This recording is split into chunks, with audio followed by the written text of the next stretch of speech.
नमस्कार, मैं अनीता सानी।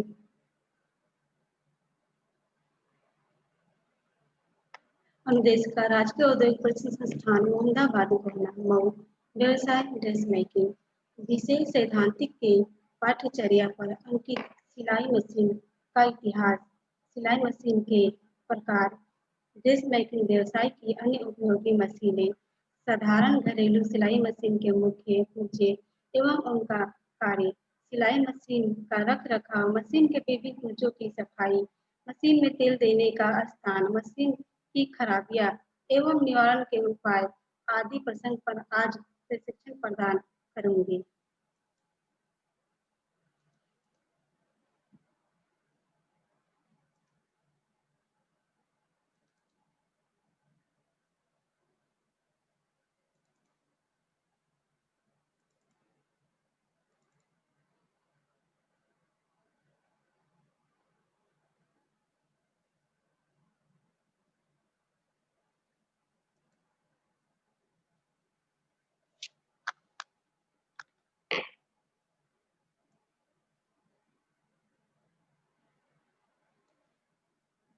आज हमारा टॉपिक है मशीन के बारे में हम आपको बताएंगे।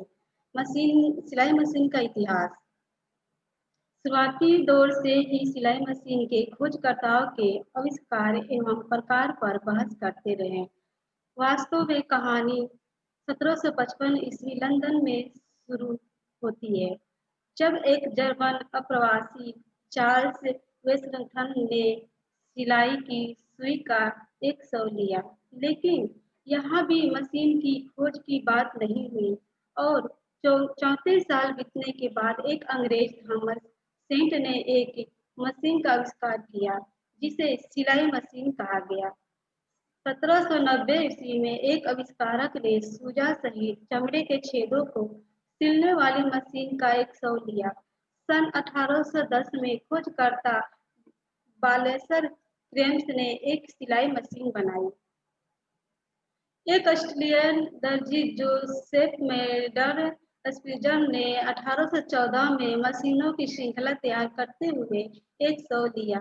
इससे पहले भी दो खोजकर्ताओं फ्रांस के थॉमस एसवो एवं जेम्स हेनरसन ने सन 1804 में हाथों द्वारा संचालित मशीन बनाई।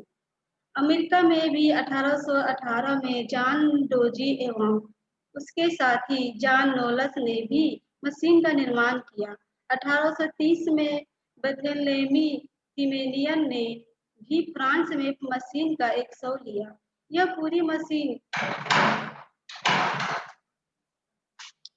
मशीन लकड़ी द्वारा निर्मित थी। फ्रांस में खोजों के सिलसिले जारी रहे। टिमोनियर ने इंग्लैंड पहुंचकर इसका व्यवसायीकरण किया। शायद एक पूरी आधुनिक मशीन सन 1844 में एक अंग्रेज जॉन फिशन ने तैयार की, जबकि अमेरिकावासी मैसाचुसेट्स की किसान एलियास हो को भी खोजकर्ता मानते हैं। एलियास ने 1845 में एक सौ प्राप्त करते हुए दर्जीगिरी की शुरुआत की। कई आविष्कर्ताओं के एक सौ की लड़ाई में लीवल एंड विल्सन एवं ग्रोवल एंड बेकर विजयी हुई। सिंगर ने कोई भी सिलाई मशीन का आविष्कार नहीं किया, किंतु इसके उन्नति एवं विकास में सिंगर का बहुत बड़ा योगदान रहा। उपरोक्त से यह निश्चित है कि आविष्कार होते रहे थे, किंतु सच्चा आविष्कार कौन था, अभी भी बहस चल रही है। 1935 में कलकत्ता में लाला श्री राम के उषा नाम की भारत की पहली सिलाई मशीन का उत्पादन प्रारंभ किया गया। अब आते हैं सिलाई मशीन के प्रकार। सिलाई मशीन में मुख्यतः 3 प्रकार की होती हैं। पहला है मैकेनिक सिलाई मशीन, दूसरा है इलेक्ट्रॉनिक सिलाई मशीन, तीसरा है कंप्यूटराइज्ड सिलाई मशीन। पहला, मैकेनिक सिलाई मशीन। मध्य 1800 से 1960 तक जो मशीनें अस्तित्व में आई, वे सब मैकेनिक सिलाई मशीन थी। यह मशीनें रोटरी व्हील द्वारा चलाई व नियंत्रित की जाती है। इसमें बुलेट के आकार का शटल तथा बॉबिन केस प्रयोग किया जाता है। ये 2 प्रकार की होती है, पहला हाथ की सिलाई मशीन, दूसरा पैर की सिलाई मशीन। पहला हाथ की सिलाई मशीन। यह मशीन दाएं हाथ से फ्लाई व्हील में लगे एक लीवर हैंडल द्वारा चलाई जाती है। हाथ का दबाव हैंडल पर दिया जाता है जिससे फ्लाई व्हील घूमने लगता है और मशीन के कल पुर्जे चलने लगते हैं। मशीन को 15 सेंटीमीटर ऊंची चौकी या पटरे पर रख कर चलाया जाता है। अब आते हैं दूसरा, पैर की सिलाई मशीन। यह मशीन पैरों से चलाई जाती है और एक विशेष प्रकार के टेबल स्टैंड पर लगी होती है। स्टैंड में दाईं ओर एक खड़ा पहिया लगा होता है जिसमें एक पायदान लगा होता है। पायदान मध्य से 2 पिवोटों पर झूला रहता है जो पैरों के दबाव से आगे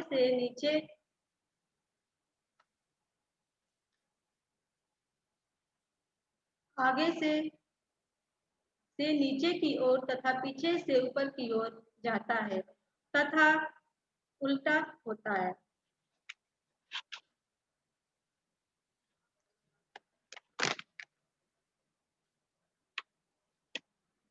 बातें हैं इलेक्ट्रॉनिक सिलाई मशीन।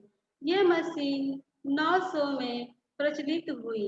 इनमें मैकेनिकल मशीन की क्षमताओं के साथ साथ अन्य क्षमताएं भी विकसित की गई। सिलाई मशीन तो हाथ वाली ही होती हैं, परंतु इसे चलाने के लिए अर्थात फ्लाई व्हील को घुमाने के लिए एक विशेष प्रकार के स्टैंड में विद्युत मोटर लगी होती है।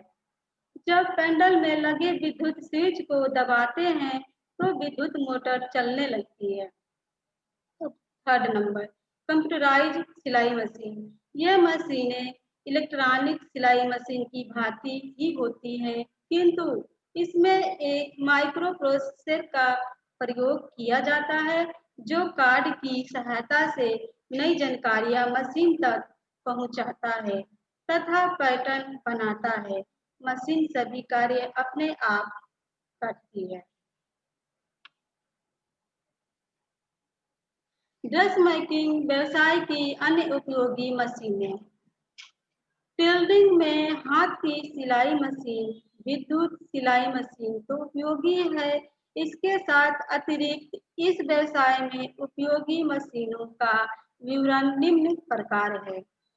पहला, बटन होल मशीन। यह मशीन काज काटने और बनाने के काम आती है। इससे चिरागी काज बड़ी सफाई से बनते हैं। इसमें विभिन्न प्रकार एवं माप की डाइयाँ होती हैं जिसे पैंट, कोट, बुशल आदि के होल्स के लिए अलग-अलग डाई जिस प्रकार का काज बनाना होता है वही डाई मशीन में फिक्स कर देते हैं। दूसरा, बटन लगाने की मशीन। यह मशीन कपड़ों में बटन लगाने के लिए होती है। बटन 2 प्रकार के होते हैं, 2 सुराख वाले और दूसरा 4 सुराख वाले। जो भी बटन लगाना होता है मशीन में बटन होल्डिंग पार्ट बदलना पड़ता है। मशीन पहले आमने सामने के सुराखों में धागा डालती है। जब बटन लग जाता है तो मशीन अपने आप रुक जाती है और बटन इस प्रकार लगते जाते हैं। तीसरा है पेंडिंग मशीन।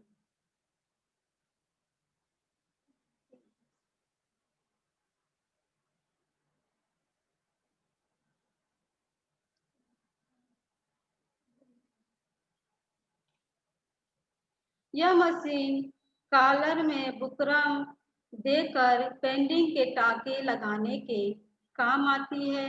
उत्पादन कार्य में यह मशीन पेंडिंग शीघ्रता से करती है जबकि हाथ से पेंडिंग में समय लगता है। चौथा है बेल्ट लगाने की machine.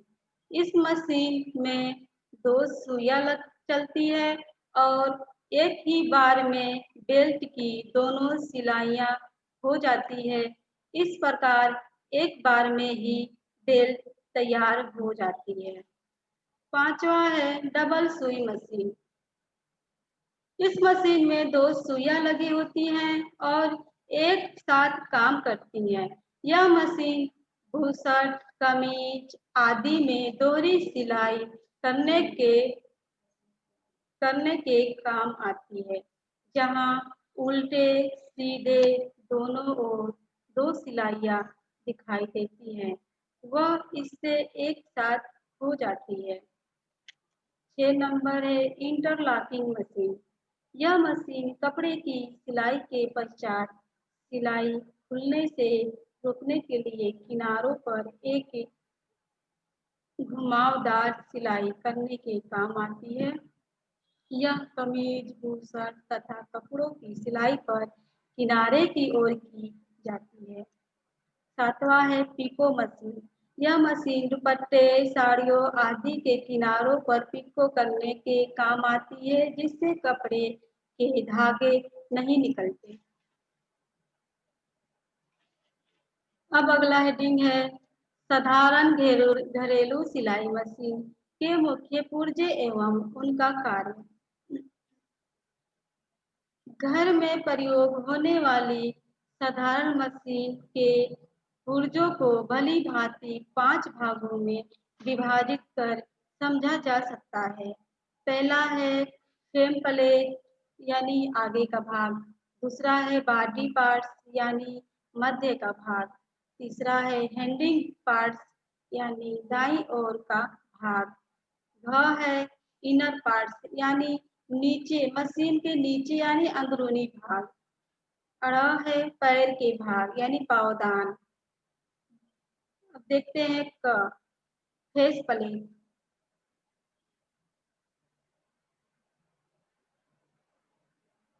Face plate pressure bar सिलाई के समय कपड़े पर दबाव बनाए रखने के लिए एक राड में पैर को लगाया जाता है। इसी राड को प्रेशर बार कहते हैं। दूसरा है प्रेशर बार स्क्रू। यह प्रेशर फुट की दबाव हटाता बढ़ाता है। तीसरा है प्रेशर फुट स्क्रू। यह कपड़े को दबाए रखता है तथा सुई को दिशा देता है।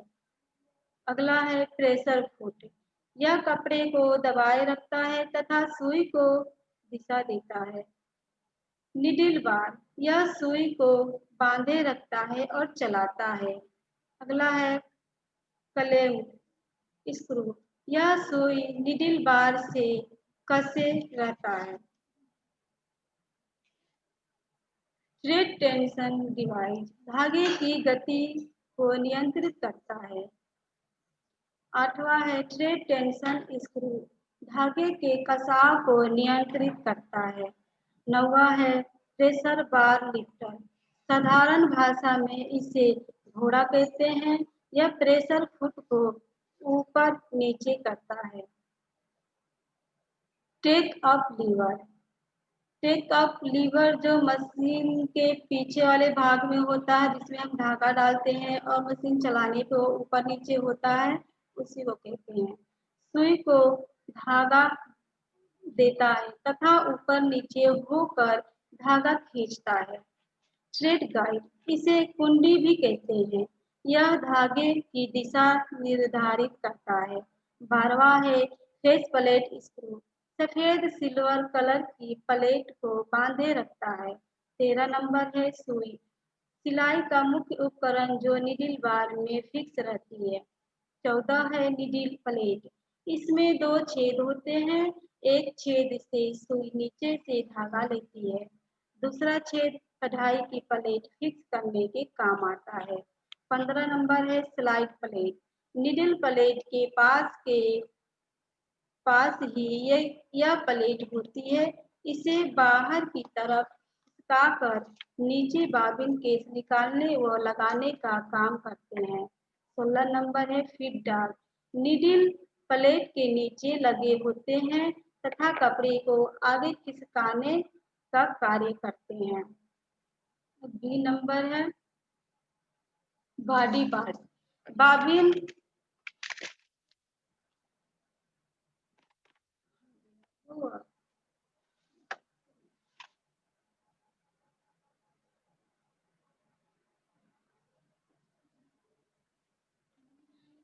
ये निकट ही बाबिन बाइंडिंग मैकेनिक लगी रहती है जो बाबिन पर समान रूप से धागा लपेटता है। इसमें बाबिन फंसाकर अंगूठे से लीवर दबाया जाता है जिससे बाइंडर रबड़ पहिया भी घूमने लगता है और रबड़ पहिए के शाफ्ट पर चढ़ा पहिया भी घूमने लगता है। इससे धागा बाबिन में भर जाता है।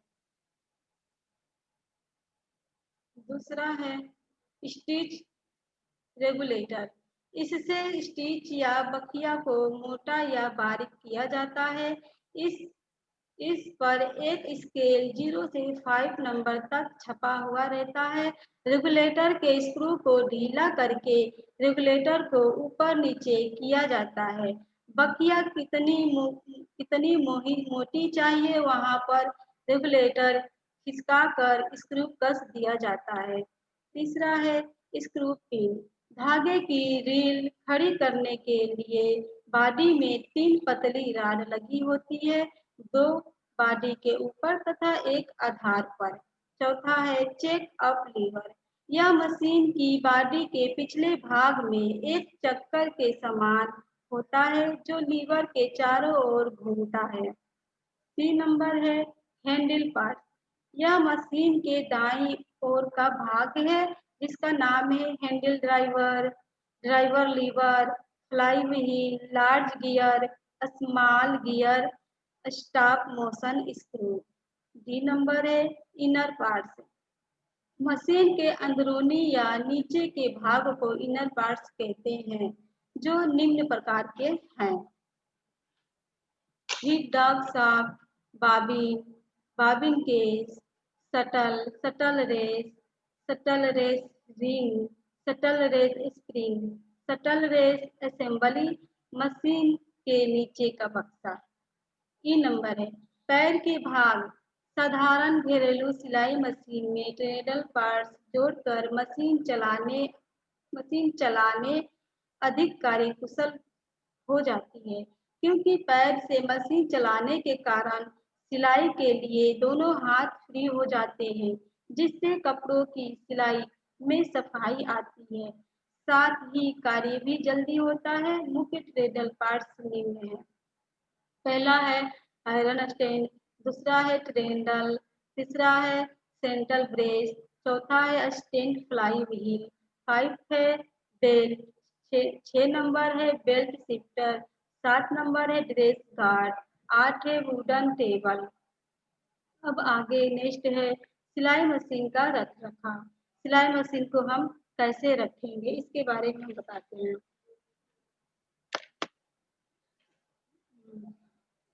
सिलाई मशीन में कपड़ों के धागे और रुए से पूरा भर जाता है। यदि ये साफ ना किए जाए तो मशीन भारी चलने लगती है और धीरे धीरे जाम हो जाती है। यदि समानानुसार तेल ना दिया जाए तो पुर्जे आपस में घिस कर खराब हो जाते हैं और आवाज करने लगते हैं एवं अंत में टूट जाते हैं। यदि मशीन प्रतिदिन चलती है तो सप्ताह में एक बार अच्छी प्रकार सफाई करे व तेल दे। यदि कभी कभी चलाई जाती है तो माह में एक बार वह अवश्य ही सफाई की निम्न सफाई करे। जैसे कि आदमी या जानवर सभी अपने शरीर को स्वस्थ बनाए रखने के लिए अपनी सफाई करते हैं और जीवन को चलाने के लिए भोजन करते हैं। यदि सफाई एवं भोजन बंद कर दिया जाए तो बीमार पड़कर जीवन नष्ट हो जाएगा नष्ट हो जाएगा नष्ट हो जाएगा। उसी तरह से जैसे इंसान अपने आप को स्वस्थ रखने के लिए अपने शरीर को मेंटेन करता है, सफाई करता है, खाना खाता है, उसी तरह मशीन को भी लंबे समय तक चलने के लिए या चलाने के लिए उसको भी मेंटेन करना पड़ता है। नेक्स्ट है हमेशा मशीन को ढक ढक ढक- हमेशा मशीन को ढक्कन से ढक कर रखें जिससे धूल नहीं जाएगी। सुई में धागा डालकर ना छोड़ें, सुई पर पानी ना लगने दें। कार्य प्रारंभ करने तथा समाप्त करने पर फलालेन के टुकड़े से साफ करें। निर्धारित मशीन आयल की आयल होल्स में डालें। अन्य प्रकार के तेल से मशीन खराब होती है। पांचवा है, अचानक कोई पुर्जा टूट जाए या घिस जाए तो बदलवा ले। 6 नंबर है, अनाड़ी हाथों से मशीन ना चलाने दे और झटके से भी ना चलाएं। सातवां है, पैर की मशीन की बेल्ट ना ज्यादा कसी हो ना ढीली, गति मध्यम रखें। आठवां है, मशीन को सदैव लकड़ी के पटरे पर रखें जिससे सिल आदि से बचे। नौवां है, मशीन को नादान बच्चों से बचाकर ऊंचे स्थान पर रखें, तोड़ मोड़ से बचें। मशीन के विभिन्न पुर्जों की सफाई। बाहरी सफाई। बाहरी सफाई कार्य प्रारंभ करने से पहले तथा समाप्त करने के पश्चात किसी मुलायम कपड़े से मशीन के बाहरी सभी अंगों को अच्छी प्रकार साफ करना चाहिए। ख है, आंतरिक सफाई। निश्चित समय के पश्चात मशीन के अंदर के पुर्जे को भी मुलायम कपड़े से सफाई करनी चाहिए। मशीन के निम्न भागों को खोलकर समय साफ करना चाहिए। शटल रेस की सफाई। सुई को ऊंचा उठाएं और मशीन की उसके बक्से से निकालकर पीछा रख दें। शटल रेस बॉडी पर लगे दोनों बड़े पेचों को खोलकर शटल रेस को बाहर कर लें। फिर शटल को उंगलियों से घुमाकर बाहर कर लें। स्प्रिंग के ऊपर लगे पैच को खोलकर शटल रेस होल्डर बॉडी और शटल रेस स्प्रिंग को निकालकर तीनों पुर्जों को मुलायम कपड़े से रगड़कर पीछे फिर क्रमशः जोड़कर यथास्थान लगा दें। दूसरा है नीडल प्लेट और दांतों की सफाई। स्लाइड प्लेट सरकाकर नीडल प्लेट के स्क्रू खोलकर दोनों प्लेटों को हटा दें। अब सभी दांत स्पष्ट दिखते हैं। इसमें फंसे रेसे वो रुई को हल्के व मुलायम ब्रश से साफ कर दें तथा दोनों प्लेटों को यथास्थान पुनः फिट कर दें। फेस की सफाई। फेस प्लेट पर लगे स्क्रू को खोलकर फेस प्लेट हटा दें। भीतरी भाग के सभी पुर्जों को मुलायम कपड़े से साफ करें। अब पुनः फेस प्लेट लगा दें। चौथा है बॉडी पार्ट की सफाई। मशीन के मध्य भाग के पीछे गोल प्लेट खोलकर ब्रश अथवा कपड़े से अच्छी प्रकार साफ करके तेल देते हैं। पांचवा है हैंडल की सफाई। यदि हैंडल में कोई कपड़ा रेशा अथवा धागा फंसा हो तो उसे निकाल कर साफ करें। छठवां है ट्रेडल की सफाई।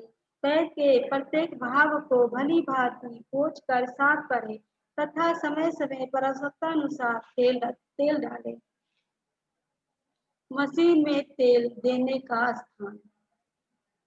हाथ की मशीन के ऊपरी भाग में 11 और नीचे के भाग में 16 स्थानों पर कंपनी का मशीन ऑयल डाला जाता है। तेल डालने की कुप्पी से 2-2 बूंद तेल डालते हैं। इसके अतिरिक्त अन्य गतिशील पुर्जों में भी तेल डालते हैं। तेल के छिद्र बॉडी में बने होते हैं। तेल की मशीन के क्रेडल, पहिए की बैरिंग और पहिए से जुड़े पायदान के जोड़ों में भी तेल नियमित रूप से डालते हैं। तेल डालने के बाद मशीन को बिना धागा डाले 3 मिनट तक चलाएं। प्रेशर फुट भी ऊंचा कर दें। इसके बाद रद्दी कागज या कतरनों पर सिलाई करें। जब तेल रहित स्टिच आगे आने लगे तब नए कपड़े पर सिलाई प्रारंभ करें। सर्दी एवं बरसात में तेल जमकर गाढ़ा हो जाता है, अतः इसे धूप में रख कर गर्म कर लें अथवा तेल डालकर मशीन को भी धूप में रख दें। नेक्स्ट है मशीन की खराबियां एवं निवारण के उपाय। सामान्य सिलाई मशीन की सिलाई में आने वाली कंपनियां आने वाली कमियां, उनके कारण एवं निवारण उपाय निम्न प्रकार हैं। संभावित कारण और उपाय। संभावित कारण यानी कि मशीन की खराबियां हैं, और उपाय यानी कि उसे कैसे ठीक करेंगे वो चीज है। पहला है खराबी स्टिच सही यानी बराबर ना आना। तो थ्रेड टेंशन का पेच ढीला है तो उस पेच सही से कस देंगे। दूसरा है टेंशन की कटोरियों को बीच में धागे की गांठ फंसना, तो गांठ निकालेंगे।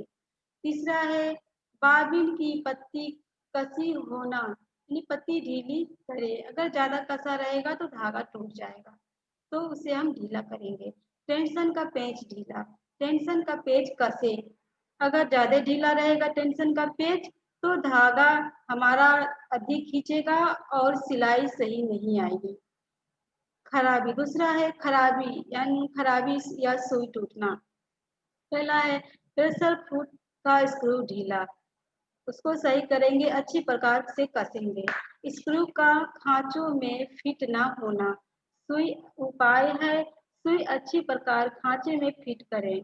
तीसरा है निडिल बार का घिसना। निडिल बार अगर घिस गया तो उसको हम बदल देंगे। शटल का घिस जाना, अगर शटल घिस गया तो उसे भी हम चेंज कर देंगे। कपड़े के अनुसार सुई नहीं, कपड़े के अनुसार सुई का चयन भी करेंगे। अगर कपड़ा हमारा मोटा है तो हम अधिक नंबर के सुई लेंगे, और कपड़ा हमारा पतला है तो हम कम नंबर के सुई लेंगे। तीसरा है खराबी यानी गुच्छा बनना। प्रेशर फुट का पूरा दबाव नहीं। उपाय है प्रेशर फुट को ठीक करेंगे।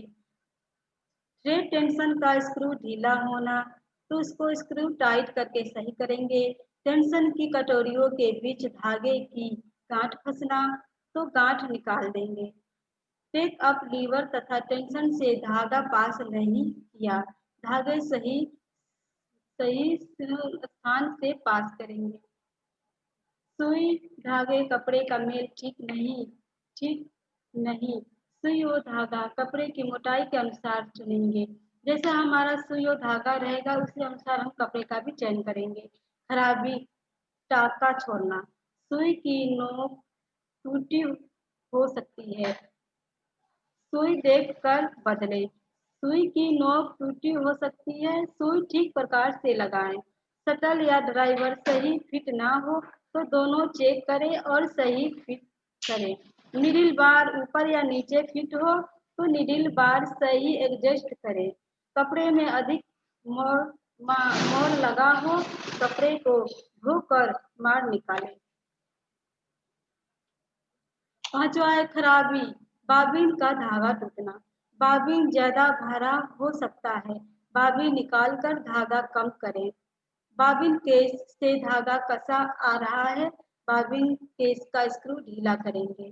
धागे में गांठ हो या एक समान ना हो तो धागा अच्छी कंपनी का बढ़िया लगाएं। बाबिन केस की पत्ती कट गई हो तो इसका उपाय है बाबिन केस बदल दें। छठा है खराबी कपड़े पर चुनटे आना। फिट दाग ऊंचे लगे होने के कारण उपाय है फिट दाग सही फिट करेंगे। स्क्रू रेगुलेटर ढीला रह गया हो तो स्क्रू रेगुलेटर को सही कसेंगे, नहीं तो सिलाई सही नहीं होगी। प्रेशर फुट का दबाव अधिक हो तो प्रेशर फुट का दबाव हम कम करेंगे। प्रेशर फुट की तली घिस गई हो तो प्रेशर फुट बदल दे, नया डालें। कपड़ा बारीक और स्टिच मोटी हो तो बारीक कपड़े पर बारीक स्टिच एडजस्ट करें। ऐसा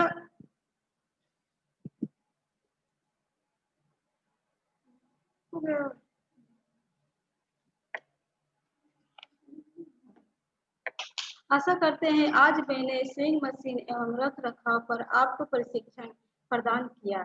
आशा है आपको यह प्रशिक्षण भविष्य हेतु मददगार होगा। धन्यवाद।